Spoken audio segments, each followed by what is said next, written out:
నటి పూనం కౌర్ గుంటూరు కారం చిత్రం పైన సంచలనమైనటువంటి ట్వీట్ చేశారు.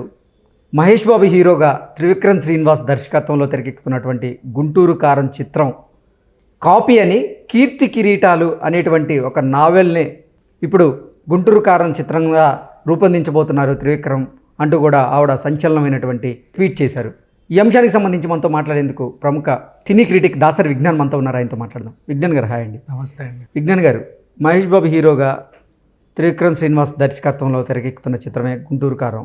ఈ గుంటూరు కారం చిత్రం కాపీ అంటూ కూడా నటి పూనం కౌర్ సంచలనంగా ఒక ట్వీట్ పెట్టడం జరిగింది. ఏంటి ఈ ట్వీట్కి కారణం ఏంటి? ఆవిడ ఉద్దేశం ఏంటి? ఆవిడకి త్రివిక్రమ్ గారికి కొన్ని వివాదాలు ఉన్నాయంటూ కూడా గతంలో కొన్ని వార్తలు వచ్చిన నేపథ్యంలో ఆ వివాదాల దృష్ట్యా పూనం కౌర్ ఇప్పుడు త్రివిక్రమ్ గారిని టార్గెట్ చేస్తూ ఈ పోస్ట్ చేశారా అంటే ఏం చేస్తారు? పూనం కౌర్కి అండ్ ఆవిడ ఎప్పుడు ఎక్కిరించే గురూజీకి గొడవలు ఉన్న మాట వాస్తవం. And Poonam Kaur she is a very well matured lady. తను అనే దాంట్లో అసలు నాకు ఎప్పుడు తప్పు అనిపించలే, అన్నీ కరెక్ట్గా, ఆల్మోస్ట్ తను చెప్పేవన్నీ నాకైతే కరెక్ట్గానే అనిపిస్తాయి. తన లోపల ఉన్న ఫీలింగ్స్ కూడా చాలా హ్యాపీగా పెట్టేస్తుంది బయట. ఆమె విమర్శ కూడా నాకు ఎప్పుడు విమర్శలాగా అనిపించదు, భలే వేసిందే సెటర్ అనే అనిపిస్తుంది. ఎద్దనపూడి గారి నావెల్స్లో ఒక నావెల్ అయినటువంటి కీర్తి కిరీటి అనేటువంటి నావెల్ని ఆధారంగా చేసుకొని ఈ గుంటూరు కార చిత్రం తెరకెక్కబోతుంది అంటూ కూడా ఆవిడ ట్వీట్ చేశారు. ఏంటి నిజంగానది? దీంట్లో ఈ ట్వీట్లో నాకు ఎందుకు ఆమె ప్రవర్తన నచ్చల. యాక్చువల్ నాకు చాలా ఇష్టం పూనం. ఎప్పుడు ఏం మాట్లాడినా చాలా మెచ్యూర్డ్గా మాట్లాడుతుంది. ఆమె ఎవరిని టార్గెట్ చేసి మాట్లాడినా పర్ఫెక్ట్గా టార్గెట్ చేస్తే పర్ఫెక్ట్గా అంటది. ఇక్కడ యాక్చువల్గా ఇదేంటంటే గుంటూరు కారం సినిమా పలానా ఎద్దనపూడి సులోచన రాణి గారి నవల ఆధారంగా వచ్చినటువంటి కీర్తి కిరీటాలను బేస్ చేసుకొని సినిమా వస్తుంది అని ఒక ప్రముఖ మీడియా వాళ్ళు పోస్ట్ చేస్తే దాన్ని ఈవిడ షేర్ చేసి కొంచెం ఒక వెక్కిరించింది. నాకు తప్పేం అనిపించదు. ఏ నవల ఆధారంగా సినిమాలు రాకూడదా? అదే కదా, ఎందుకు చాలా చిత్రాలు కూడా పోలేడు ఏంటి? అసలు చాలా సినిమాలకు మూలం బోల్డ్ అని నవళ్ళు. ఇంకా అదే ఎద్దనపూడి సులోచన రాణి గారి నవల ఆధారంగా తీసుకుంటే మన మంజుల నాయుడు మొగల్ రేకులు చక్రవాకం ఇవన్నీ అక్కడి నుంచి వచ్చినవి, ఋతురాగాల దగ్గర నుంచి. మూల కథ ఎద్దనపూడి సులోచన రాణి అని ఉంటుంది. తర్వాత వీళ్ళు దాన్ని కొనసాగింపు చేసుకుంటూ వస్తూ ఉంటారు సీరియల్ కాబట్టి. కొంచెం సినిమా కూడా అంతే, ఏదో ఒక చిన్న పాయింట్ బేస్ చేసుకుని దాన్ని పాత సినిమాలని స్ఫూర్తి తీసుకొని కూడా కొత్త సినిమాలు తీసుకోవచ్చు.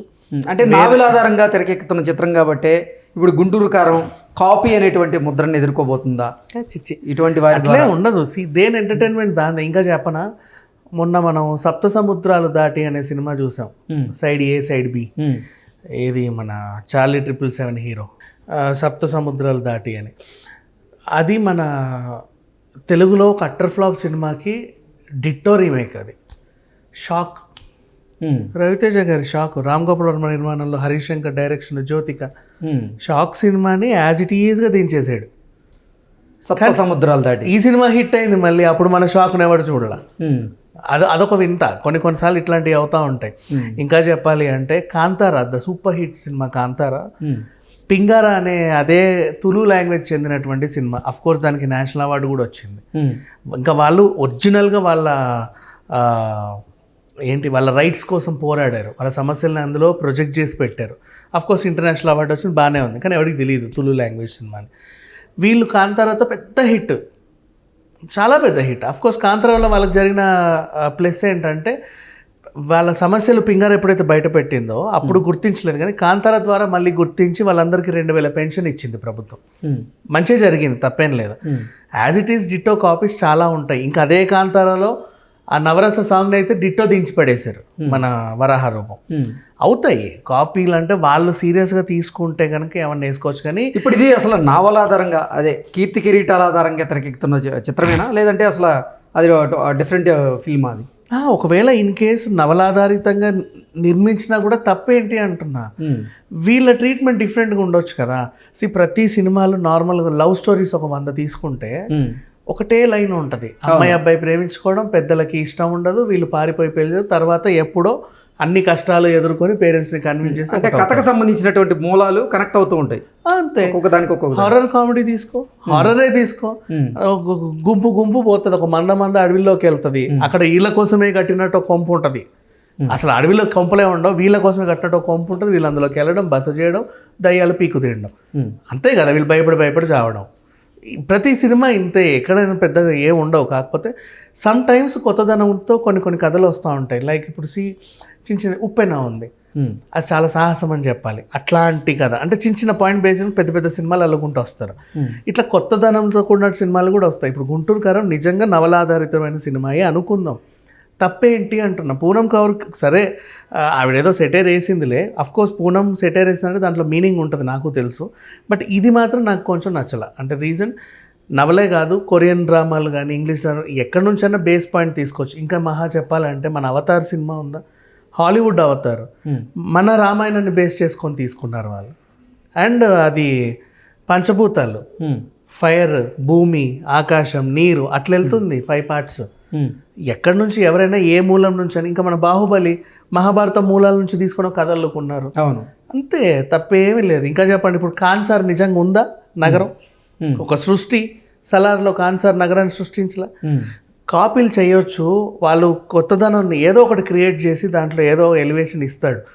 త్రివిక్రమ్ సినిమాలు అంటే మోస్ట్లీ ఒక ఇల్లు ఉంటుంది, దాని చుట్టూ కథలుకుంటారు, అందరు ఆర్టిస్టులు అందులో పడేస్తాడు. అలా వైకుంఠపురంలో తీసుకున్నా, అత్తారింటికి దారి తీసుకున్నా, అజ్ఞాతవాసి తీసుకున్నా, తీసుకున్నా, ఏమి తీసుకున్నా కూడా ఒక కొంప ఉండాలి, పెద్ద కొంప, అది లంకంత కొంప, ఎంత బాగుంటుంది. ఒక్కొక్క సినిమాలో అరే ఇల్లు భలే ఉంది అని చూస్తూ ఉంటాం మనం, దాని చుట్టూ కథలు అల్లుకుంటూ వెళ్తూ ఉంటాడు, ఈజీగా తీసేస్తాడు. పూనం కౌర్ గారు నిజంగా టార్గెట్ చేయదలుచుకుంటే ఈ గుంటూరు కారం నుంచి ఒక సాంగ్ రిలీజ్ అయింది, కుర్చీ మడత పెడితే, అలాంటి సాంగ్ని, అలాంటి మీనింగ్ వచ్చేటువంటి ఒక సాంగ్ని ఆవిడ ఏదన్నా టార్గెట్ చేయాలంటే చేసినా పెద్దగా పట్టించుకునే వాళ్ళు కాదేమో.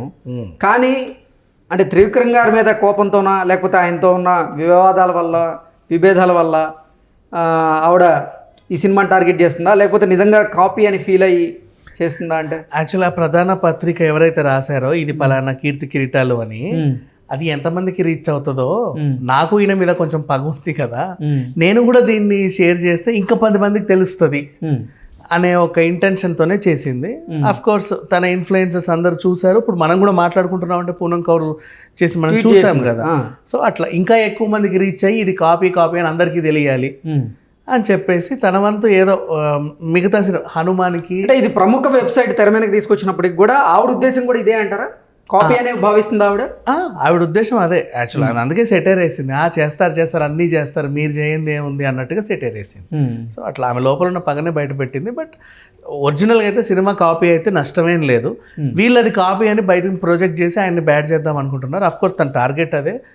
ఇట్స్ ఓకే, అది ఆమె పర్సనల్, దాని గురించి మనం ఏం మాట్లాడలేదు. ఓకే విజ్ఞాన్ గారు, థ్యాంక్ యూ సో మచ్.